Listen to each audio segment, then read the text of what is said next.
Secrets of Ancient Magic. The Lost City of Magic. This is the story we whisper tonight, here on Mythoria. A place where history drifts gently into dream. Close your eyes and let the weight of the day fall softly away. Imagine a desert sky, endless and starlit, where winds carry whispers older than memory. Beneath the sands lies a city once alive with light and wonder, where knowledge itself was treated as sacred flame. Its people gazed at the heavens, traced symbols upon stone, and believed that every breath was a thread woven into the great tapestry of existence. Tonight, you walk with them in stillness, not to solve their mysteries, but to feel their presence, to let their echoes ease your heart toward rest. Now let us begin. Secrets of Ancient Magic. The Lost City of Magic. Secrets of Ancient Magic. The Lost City of Magic. ASMR History for Sleep. Whispers beneath the stars. You begin in the quiet of the night, where ancient travelers look to the stars for guidance. Magic is not spells, but the art of weaving knowledge with belief. You hear how the ancients connected constellations to stories, shaping their world through wonder. You begin in silence, a silence that stretches as far as the horizon of the night sky. Above you, the stars tremble with a gentle glow, not hurried, not loud, but steady, like the slow breath of the universe. You feel yourself settle into the rhythm of that breath, as if your heart has always known it. The ancients, too, once looked up at this same sky. They did not see only dots of light, scattered and meaningless. They saw patterns, stories, whispers written in silver fire. For them, the heavens were not far away. The heavens were a mirror of their own lives. You imagine a traveler in the desert thousands of years ago. The sand is endless, the wind is sharp, and the only compass is the sky. To such a traveler, the stars are not distant ornaments, but guiding spirits. One constellation points toward water, another toward safety, another marks the season for planting. The sky becomes a map, a sacred text that never fades. For the traveler, this is not astronomy. This is magic, the kind of magic that transforms fear into direction, emptiness into meaning. When you look again, you feel the same. The stars are not separate from you. They are like a chorus of gentle voices, reminding you of order in the middle of chaos. The ancients believed that the gods placed these lights deliberately, so that human beings would never feel abandoned.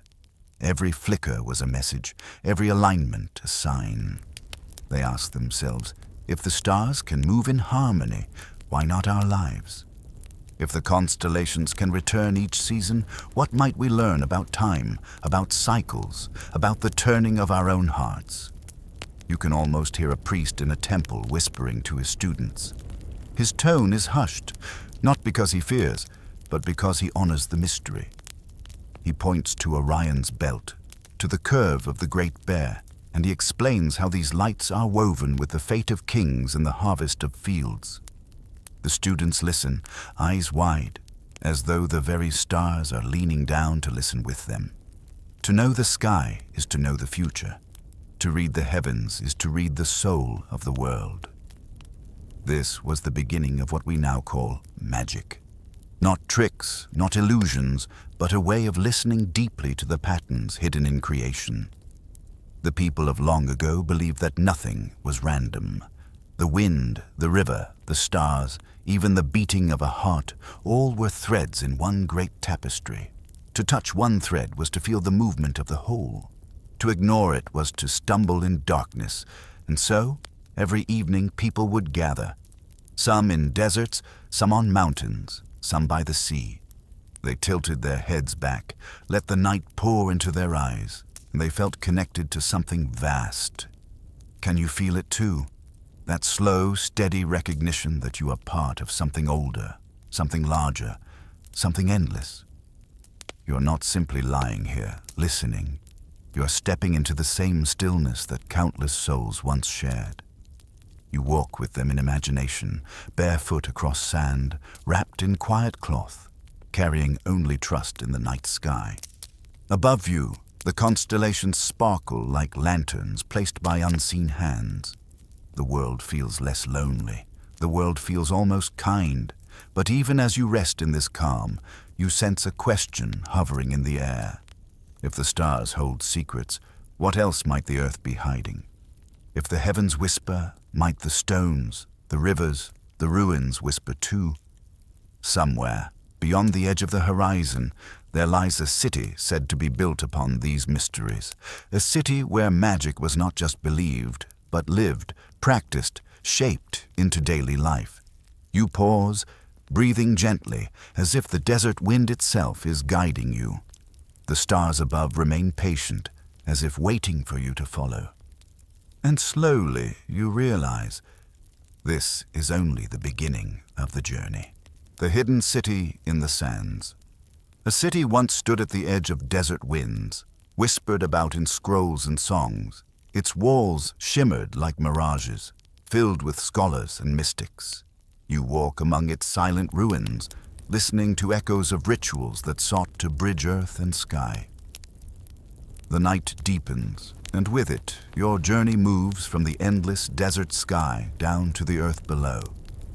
Imagine walking across sand that stretches farther than your eyes can reach. The wind rises, carrying grains of dust that feel ancient, as though they have traveled across centuries just to brush against your skin. Beneath your feet, the ground whispers. Somewhere, hidden under layers of time and silence, lies a city that once shone like a jewel in the desert. Legends say its walls glimmered in the sun, reflecting light so brightly that travelers thought they had seen a mirage. Towers rose above the dunes, carved from stone but delicate as lace, catching the morning rays as though the city itself was made of flame.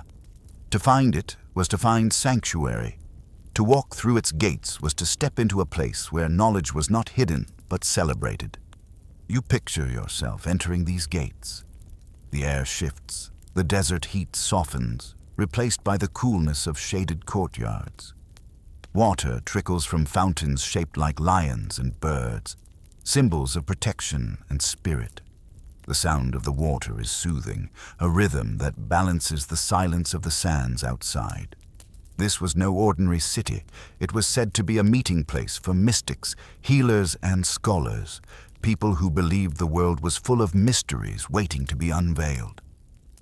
Here, scrolls rested in libraries lit by oil lamps. Each scroll carried words that described the heavens, the seasons, the properties of plants, the secret measures of the human body. People gathered not just to survive, but to seek meaning. In the marketplace, you would hear not only the clinking of coins, but the low hum of debates. Questions about the soul, the stars, and the invisible threads connecting them. It is easy to see why outsiders call this place magical. It was not only the architecture, not only the rituals whispered in temples at dawn. It was the way knowledge itself was treated as sacred. To study was to pray. To learn was to weave yourself into the pattern of the cosmos. And yet the city guarded its secrets. Travelers spoke of rituals performed at night when the air grew still. Figures in long robes traced symbols into the sand, symbols that looked like constellations brought down to earth. Candles flickered, casting shadows that seemed alive, while voices rose in low, measured chants. Were these spells? Or were they meditations, a way to remind the heart that silence itself can be powerful? You pause to consider this. Perhaps magic was never about bending the world to human will. Perhaps it was about harmony, about learning to hear what the world was already saying. The city in the sands seemed to know this. It lived, it thrived, by aligning itself with rhythms of sky and earth. As you wander its imagined streets, you notice the details. The scent of burning herbs, believed to cleanse the air. The glow of colored glass windows, scattering light into patterns across stone floors. The quiet gaze of statues watching over the people. Each corner holds something intentional, something designed not just for beauty but for balance. but cities, like stars, rise and fall. You sense it already, even as you linger in the calm. This city, so full of brilliance, would not remain forever. Time, as always, would have its way. Sand would creep into corners, water would dry, and voices would fade. Yet before that silence came, the city left behind whispers. Whispers that still find their way to you now. You take a deep breath, feeling the weight of history pressing against your imagination. Can you hear it? The hum of debates in the market, the rustle of scrolls in the library, the chants that blend with the night wind. They linger, fragile but alive, as if waiting for you to carry them forward. And so, with gentle steps, you leave the city for now. Behind you, its towers blur into the haze of the desert, half memory, half dream. Ahead lies the question, if such a city could exist, who were the guardians who kept its wisdom alive? Guardians of ancient knowledge. Priests, scribes, and healers carried wisdom that felt like enchantment. They studied the stars, herbs, and sacred geometry, guarding their knowledge as if it were a flame. You sense their devotion, a careful balance between faith and reason.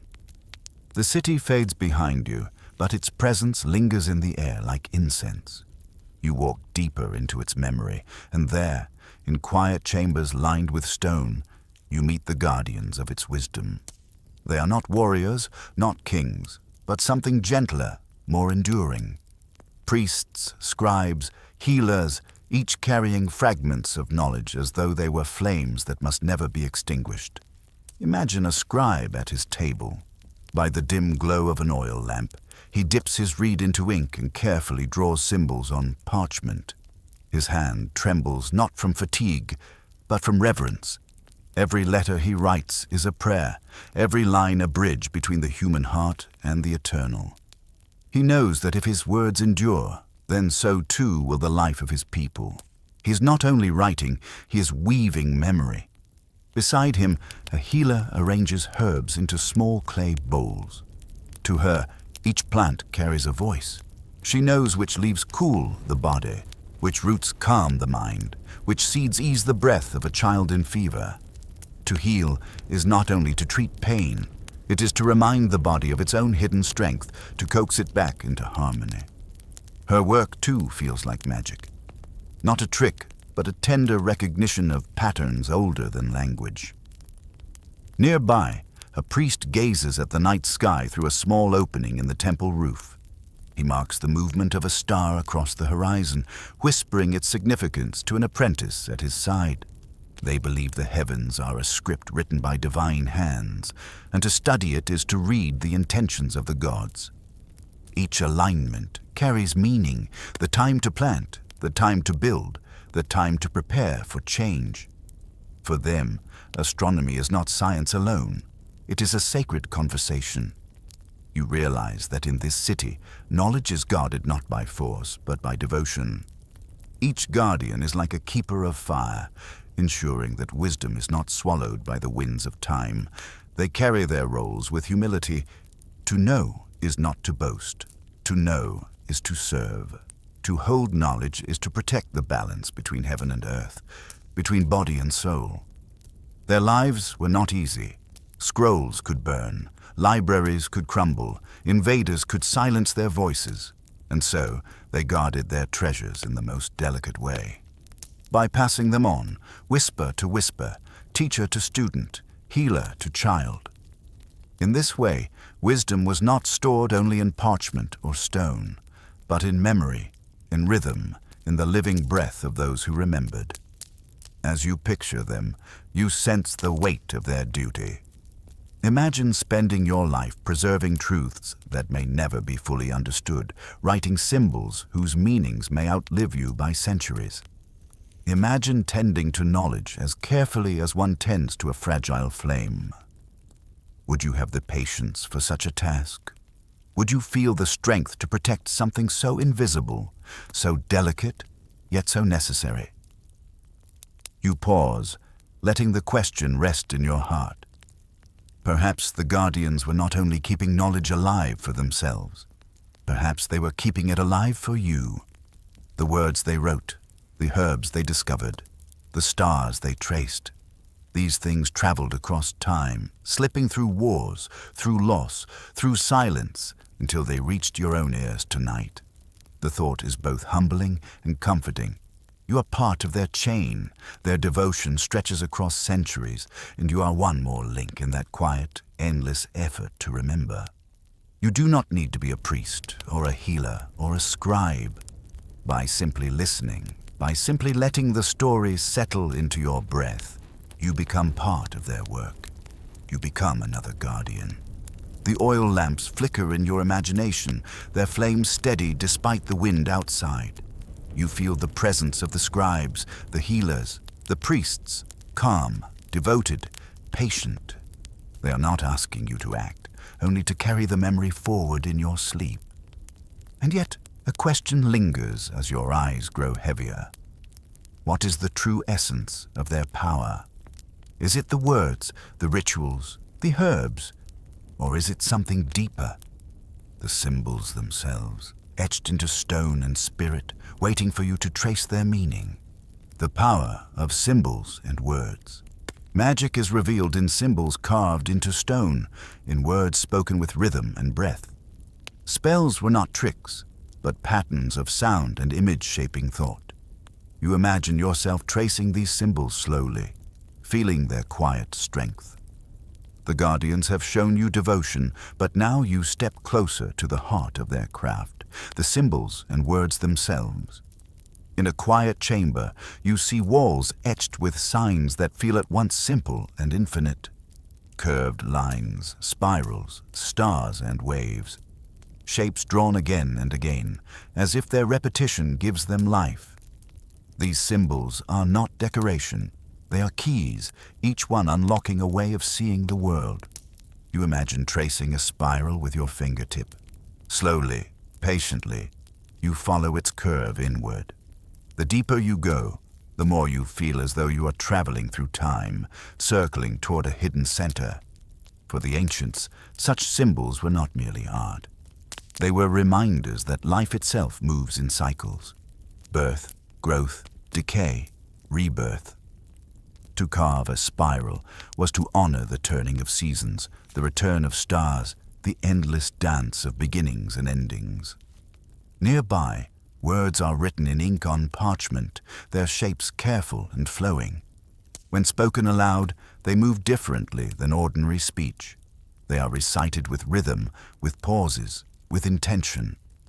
Each syllable becomes a note in a chant, a sound meant not only to be heard, but to be felt in the body.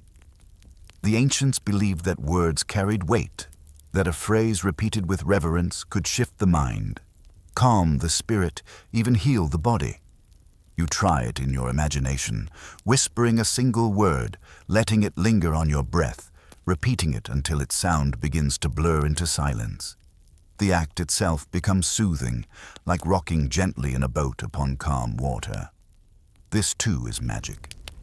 Not a trick, but a reminder that language is more than communication. It is vibration, it is rhythm, it is a way of shaping reality. Consider this. A scribe might inscribe a prayer into stone, believing that as long as the stone endures, the prayer will echo through the world. A healer might whisper a word of blessing over water before giving it to a patient, believing the water would carry the word's intention into the body. A priest might chant through the night, his voice weaving sound into the fabric of the temple, until the very walls seem to breathe with resonance. You pause here, wondering, do words still hold such power for you? Think of the phrases that have stayed with you, words spoken by a parent, a teacher, a friend, even a stranger. Some gave you strength, some gave you sorrow, each left a mark. If words can change the course of a single life, could they not also shape the destiny of a people? The ancients thought so.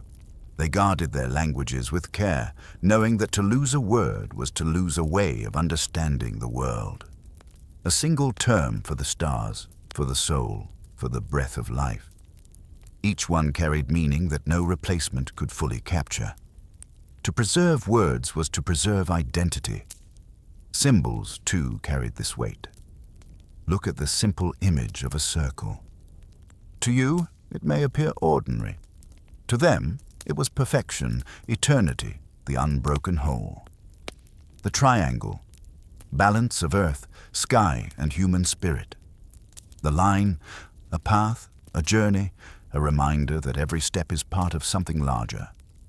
These shapes were woven into architecture, clothing, even rituals, so that daily life was surrounded by reminders of unseen truths. As your eyes grow heavier, you picture yourself in a temple chamber, holding a smooth stone carved with such signs. You feel its coolness in your palm, its edges worn from countless other hands before yours. You whisper a word, softly, slowly, and the chamber seems to listen. In that moment, you understand why the Guardians believe so deeply. Because symbols do not vanish. Words, once spoken, linger in memory, in echo, in silence. They ripple outward, long after the voice has faded. Perhaps that is why you are here tonight, listening still. You are feeling the vibration of words carried across centuries, tracing symbols that continue to glow in the quiet corners of history. But one question remains as the candlelight fades in your mind. If words and symbols can endure, what happens when they are silenced? What becomes of knowledge when its voice is taken, when its patterns are erased? The fall into silenced time, conquest and forgetting buried the city. Scrolls crumbled, temples sank into sand, and only fragments remained. You reflect on how fragile knowledge is, how easily a flame can be lost to the winds of change. The chamber grows dim, the symbols fading like stars before dawn. You sense a change in the air, a heaviness, as though time itself begins to withdraw its breath. No city, no temple, no library can escape the turning of the ages. Even the brightest flame eventually flickers. And so, the city of magic, with all its guardians and wisdom, began to fall into silence. First came the winds. They rose from the desert with steady force, carrying grains of sand like endless armies. Walls once polished and glowing became veiled in dust. Courtyards where fountains sang grew dry. The hum of marketplaces softened into echoes. A city that once pulsed with conversation began to speak less, until only whispers remained. Then came the conquerors. Strangers who did not understand the rituals or the reverence of the Guardians marched through its gates. Scrolls that had been written with trembling devotion were taken, torn, or burned. Statues that stood for balance and harmony were broken, their pieces scattered like forgotten prayers. The invaders saw no magic here, only power to be seized, wealth to be stripped away. And in their taking, the fragile flame of knowledge dimmed. But silence does not arrive all at once. It drifts in slowly, like fog, until you no longer notice the world has changed. A healer leaves her herbs behind, knowing no one remains to learn their secrets. A scribe closes his ink jar for the last time, aware that his words may never be read.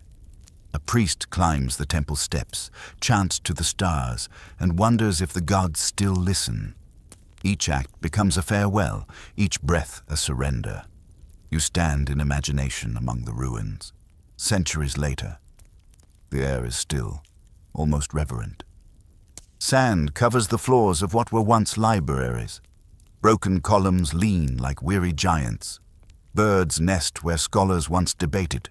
You bend down and lift a piece of stone, faintly etched with symbols that no longer make sense to most eyes. The weight of it rests heavy in your hand, like the weight of forgotten memory. The fall into silence is not only the loss of buildings, it is the loss of voices, of songs, of meanings. It is the ache of absence, the awareness that something once vibrant has slipped beyond reach. Yet strangely, the silence is not empty. It carries traces, faint and delicate, like the lingering perfume of a flower long gone. The silence remembers even when people forget. You wonder, is silence an ending, or a form of preservation. Perhaps when knowledge is buried, it is not destroyed but hidden, waiting for those who will one day listen again. The sands, after all, do not erase. They cover, they shield, they keep. Beneath them, perhaps the city still breathes in secret, its scrolls intact, its chants unbroken, its flame merely sleeping. This thought brings you comfort, because silence, though heavy, is also patient. It waits, it holds, it protects. And in that patience, you find hope, that what seems lost may yet return, that what falls into shadow may someday step back into light. As your breathing slows, you feel the weight of centuries pressing gently upon you, not to crush you, but to remind you of scale. Empires rise, empires fall, knowledge glows, knowledge dims, yet still something endures.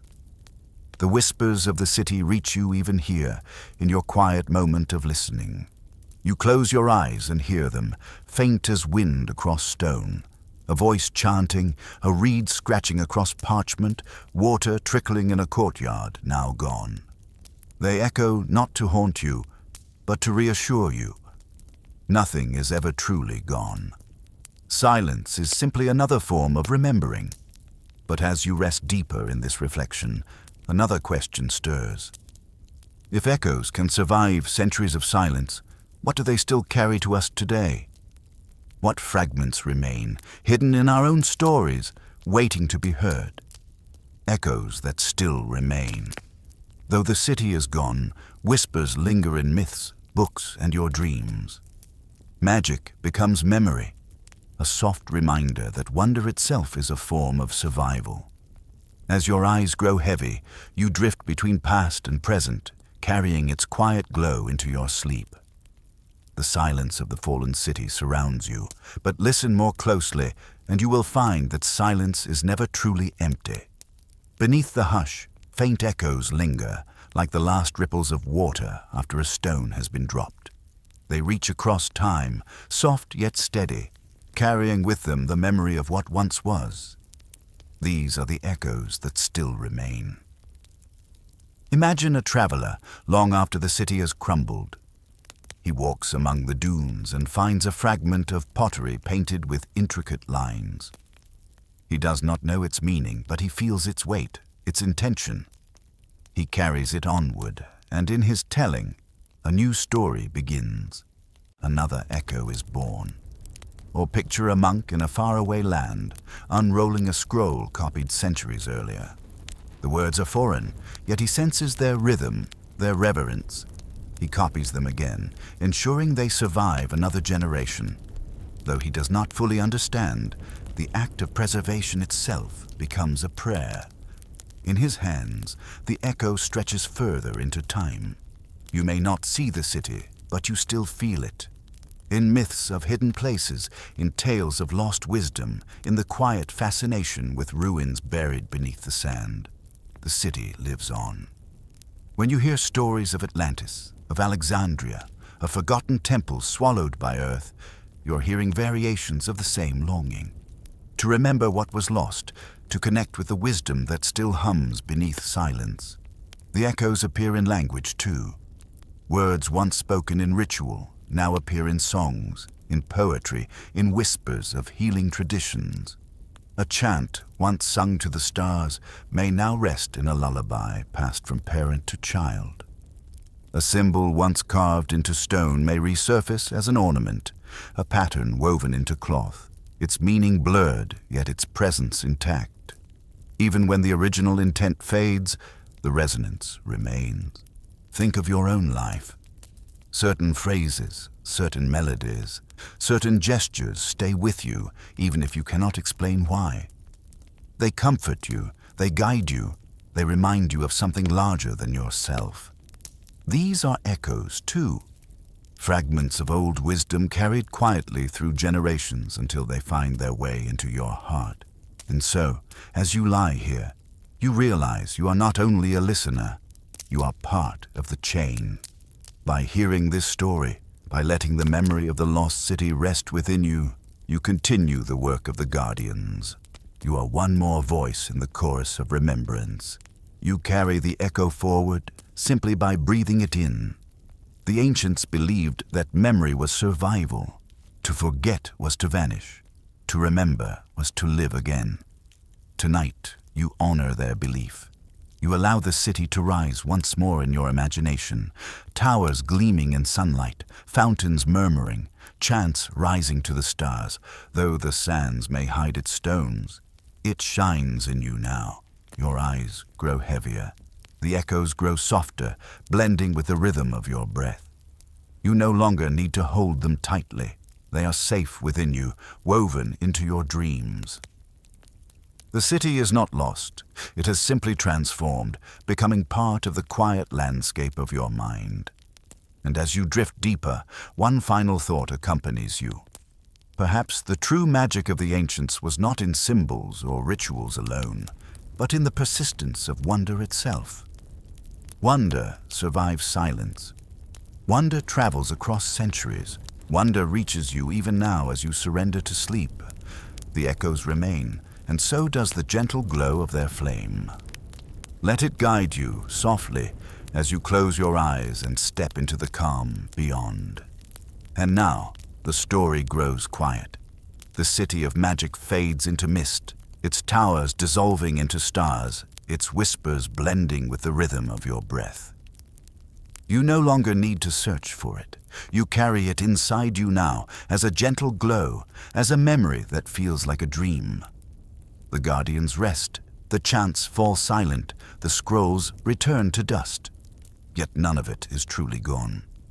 What endures is the calm, the wonder, the quiet reminder that every life is connected to something larger, something timeless.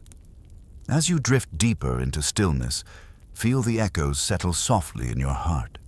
They ask nothing of you, only that you rest, only that you breathe, only that you let go. The stars above, the sand below, the silence within, all join together to cradle you. Close your eyes. The night holds you. The echoes remain. And now you may sleep. And so, the echoes of the lost city grow quiet. Its towers fade back into the sands. Its chants dissolve into the night air, yet its presence lingers within you. A gentle reminder that wonder itself never disappears. You have walked among symbols and whispers, among guardians who carried their wisdom with reverence. Though their voices are now distant, they remain alive in memory, alive in silence, alive in the calm that surrounds you now. As you drift deeper into rest, let the story settle softly in your heart. The desert, the stars, the hidden city, all of it rests within you, steady and eternal. Sleep peacefully, for the magic of remembering will follow you into your dreams. This has been Mythoria. Good night.